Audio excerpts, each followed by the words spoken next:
Hi, I'm Karina Patubo, and this is Edward. This is Jenny. This is Johnny. This is Marianne. And this is Julie.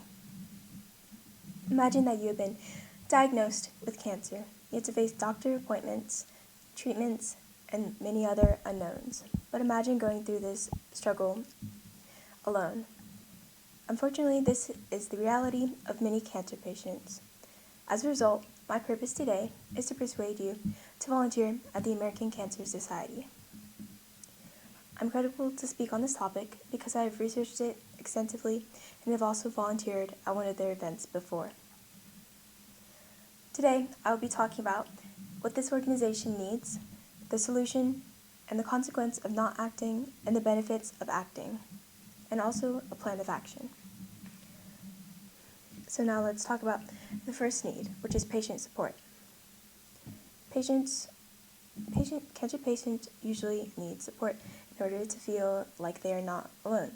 According to the American Cancer Society, cancer patients have a more positive outlook on life when they are given support. According to Ernest and Isadora Rosenbaum, patients that have a more positive outlook on life tend to live longer with cancer. As well as patient support, offices also need support. The offices at the American Cancer Society do not pay the volunteers, but instead they pay the staff members. So by having volunteers, more of the funds can go to the cancer patients. About 19% of the funds donated to the American Cancer Society are used on staff and administrative costs.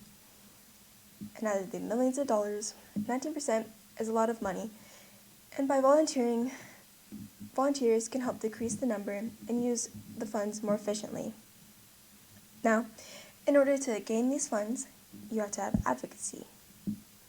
According to Double the Donation, in 2022, 32% of donors are inspired using social media, 38% using email, and the other 38% are inspired using different forms of advocacy. This goes to show that advocacy inspires donors, creating funds for them. Many patients depend on the funds received to help them in their lives. An example of this would be Terry Kraft, who has a wife and 2 children.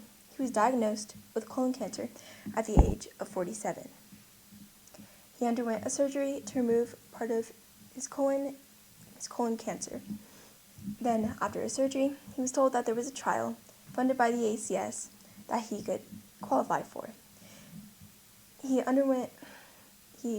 participated in this trial and was cured of his cancer. He is now 70 years old and has gotten to watch his kids grow up. He gives all the credit to the ACS for funding this trial so that he could live to see his kids grow up. Now, the solution to these needs would be volunteering. Whether it's driving patients to and from appointments or supporting them in any other way, it would make a huge impact on patients. Now, volunteering helps meet the needs I just mentioned by providing patients with support and helping them live longer, and it also provides the offices with support to use the funds more efficiently, and also advocacy, which you can help at by going to events and spreading the awareness of the ACS. Now, in order to volunteer, you simply go to the website at cancer.org and then search up volunteer in the search bar. Then it'll take you to a link, the first link on there, which you go to, and it says become a volunteer with the blue button on it. You click on this button and fill out the information of when and where you want to volunteer at. Now, after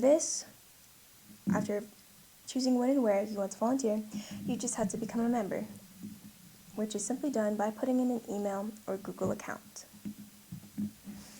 Now, the consequences of not acting would be that patients begin to feel isolated and have a more negative outlook on life, leading to them not living as long with cancer.